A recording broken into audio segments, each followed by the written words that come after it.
2 mega रक्त और हमारा शरीर, ये लेसन पढ़ने वाले हैं। तो ये लेसन कितना है? 6ठे नंबर का है। तो इस लेसन में हमारे शरीर और हमारे शरीर में के रक्त के बारे में हमें जानकारी बताई गई है। यानी कि रक्त का कलर कैसे होता है? सबका सेम ही होता है, यानी कि लाल रंग का होता है। लेकिन उसमें और क्या क्या होता है? यानी कि लेखक यतीश जी अग्रवाल जी ने कहा है कि जैसे कि मानो भानुमति का पिटारा है रक्त, ऐसे उन्होंने रक्त के बारे में इस लेसन में कहा है। भानुमति का पिटारा यानी एक कहावत है, ये तो मुहावरा है। तो इससे रक्त में क्या क्या है ये हमें बताया है। तो सबसे पहले हम यतीश जी अग्रवाल ने रक्त और हमारा शरीर ये लेसन लिखे वाला है। उन्होंने इस लेसन में रक्त के बारे में बताया है और हमारे शरीर में और क्या क्या होता है ये भी हमें बताया है। देखो, दिव्या अनिल की छोटी बहन थी। दिव्या कौन थी? अनिल की छोटी बहन थी। और ये तो वह शुरू से ही कमजोर है, क्योंकि वो शुरू से यानी कि जन्मता है वो बीमार पड़ती ही जाती है, हमेशा के लिए उसका वैसे ही रहता है। लेकिन इधर कुछ दिनों से हर समय थकान महसूस होती रहती है। और अब क्या हो रहा था? उसको थकान सी महसूस हो रही थी। मन किसी काम में नहीं लगता। भूख भी पहले से कम हो गई है, यानी कि उसका मन किसी काम में नहीं लगता था और भूख भी पहले से बहुत कम हो गई थी। अस्पताल में उसे डॉक्टर ने देखा तो कहा, लगता है दिव्या के शरीर में रक्त की कमी हो गई। और उसे अनिल ने डॉक्टर के पास लेके जाने के बाद डॉक्टर ने क्या कहा? लगता है दिव्या के शरीर में खून की कमी हो गई है, तो जांच कराकर देखते हैं। तो डॉक्टर ने क्या कहा? जांच कराकर, यानी कि टेस्ट करके हम देखते हैं।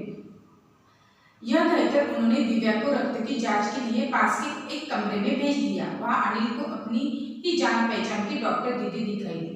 तो डॉक्टर ने टेस्ट यानी कि जांच कराकर देखने के लिए कहा। तो उन्होंने क्या किया? अनिल को दिव्या को लेकर एक बाजू के कमरे में भेज दिया। वहां पे अनिल को उसकी ही जान पहचान वाली उसकी डॉक्टर दीदी दिखाई दी। डॉक्टर दीदी ने कहा, कहो अनिल कैसे आना हुआ? और डॉक्टर दीदी ने क्या कहा? कहो अनिल आपका आना यहाँ पे कैसे हुआ? अनिल ने बताया कि डॉक्टर ने दिव्या को खून की जांच के लिए आपके पास भेजा है। तो अनिल ने क्या किया? डॉक्टर ने दिव्या को खून की जांच करने के लिए मुझे आपके पास भेजा है। इतना सुनते ही डॉक्टर दीदी ने दिव्या की उंगली से रक्त की कुछ बूंदे एक छोटी सी शीशी में डाल दी और स्लाइड पर लगा दी। फिर अनिल से बोली, अनिल तुम कल अस्पताल से रिपोर्ट ले जाना। इतना सुनते ही डॉक्टर दीदी ने क्या किया? दिव्या की उंगली में से कुछ खून निकाला और एक शीशी में भर दिया और स्लाइड के ऊपर उसने रख दिया। और अनिल को क्या कहा कि तुम कल अस्पताल में आकर रिपोर्ट लेकर जाओ। अगले दिन अस्पताल पहुंचकर अनिल ने डॉक्टर दीदी से कमरे के दरवाजे पर दस्तक दी। भीतर से आवाज आई, आ जाओ। अनिल ने कमरे में प्रवेश किया तो पाया डॉक्टर दीदी सूक्ष्मदर्शी द्वारा एक स्लाइड की जांच कर रही थी। दीदी के इशारे से वह पास रखी एक कुर्सी पर बैठ गया। स्लाइड की जांच पूरी होने पर डॉक्टर दीदी ने साबुन से हाथ धोए और तौलिए से पोंछती हुई बोली, अनिल दिव्या को एनीमिया है, चिंता की बात नहीं, कुछ दिन दवा लेगी तो ठीक हो जाएगी। तो अगले दिन अनिल कहाँ पे पहुंचा? अस्पताल पे पहुंचा और दीदी के कमरे के दरवाजे पर उसने दस्तक दी, यानी कि आवाज दी। भीतर से आवाज आई, आ जाओ। तो अनिल कमरे में प्रवेश कर वहां पे बैठ गया। तो डॉक्टर दीदी क्या कर रही थी? एक सूक्ष्मदर्शी से स्लाइड की द्वारा एक स्लाइड की जांच कर रही थी। दीदी के इशारे पर वो पास रखी वाली कुर्सी पर बैठ गया। तो डॉक्टर दीदी ने बाद में साबुन से हाथ धो लिए और तौलिए से हाथ पोंछते हुए उसे कहा, अनिल से कहा कि दिव्या को एनीमिया है, घबराने की कोई बात नहीं, थोड़ी दिन दवा लेगी तो वो अच्छी हो जाएगी। अनिल के मन में जिज्ञासा हुई। वह बोला, दीदी एक सवाल पूछूं? और अनिल के मन में कुछ प्रश्न आ गए और उसने कहा, दीदी एक सवाल पूछूं? हाँ क्यों नहीं, डॉक्टर दीदी ने कहा। डॉक्टर दीदी ने कहा, हाँ क्यों नहीं, पूछ सकते हो आप। एनीमिया से आपका क्या मतलब है दीदी? उसने पूछा। एनीमिया से आपका क्या मतलब है? ऐसे अनिल ने डॉक्टर दीदी से पूछा। यह जानने के लिए तुम्हें रक्त के बारे में जानना होगा, डॉक्टर दीदी ने कहा। फिर बोली, अनिल देखते में रक्त लाल द्रव्य के समान दिखता है, किंतु इसे सूक्ष्मदर्शी द्वारा देखे तो यह भानुमति के पिटारे से कम नहीं। मोटे तौर पर इसके दो भाग होते हैं। एक भाग वह जो तरल है उसे हम प्लाज्मा कहते हैं और दूसरा वह जिसमें छोटे बड़े कई तरह के कण होते हैं, कुछ लाल, कुछ सफेद और कुछ ऐसे जिनका कोई रंग नहीं, जिन्हें बिंबाणु कहते हैं। ये कण प्लाज्मा में तैरते रहते हैं। इतना कहकर डॉक्टर दीदी ने सूक्ष्मदर्शी के नीचे एक स्लाइड लगाई, उसे फोकस किया और बोली, देखो अनिल, सूक्ष्मदर्शी द्वारा जो कण तुम्हें दिखाई दे रहे हैं वह लाल रक्त कण है। देखो, यह जानने के लिए तुम्हें रक्त के बारे में जानना होगा। एनीमिया क्या है ये जानने के लिए सबसे पहले क्या जानने की जरूरत है?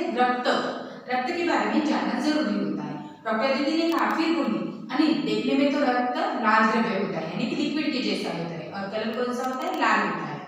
किंतु इसे सूक्ष्मदर्शी द्वारा देखें तो यह भानुमति की पिटारे से कम नहीं होता है, यानी उसमें बहुत सारी चीजें हमें मिलती है। तो मोटे तौर पर भानुमति का पिटारा यानी क्या?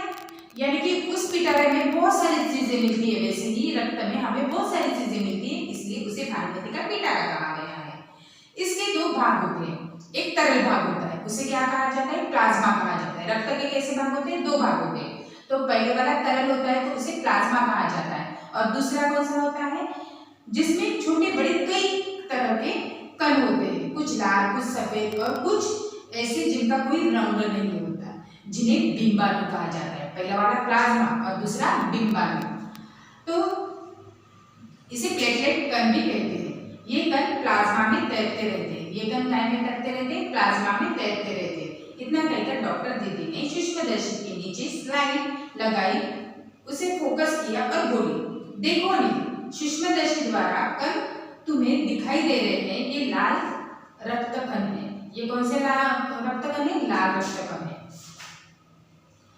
तो आज के पीरियड में इतना ही काफी है। अगला वाला लेसन में अगले पीरियड में आपको पढ़ाने वाले हैं। ओके, रक्त के कितने प्रकार होते हैं? दो, एक प्लाज्मा और दूसरा बिंबाणु। ये समझ में आया ना आपको? तो अगला वाला लेसन अगले पीरियड में। Okay, bye.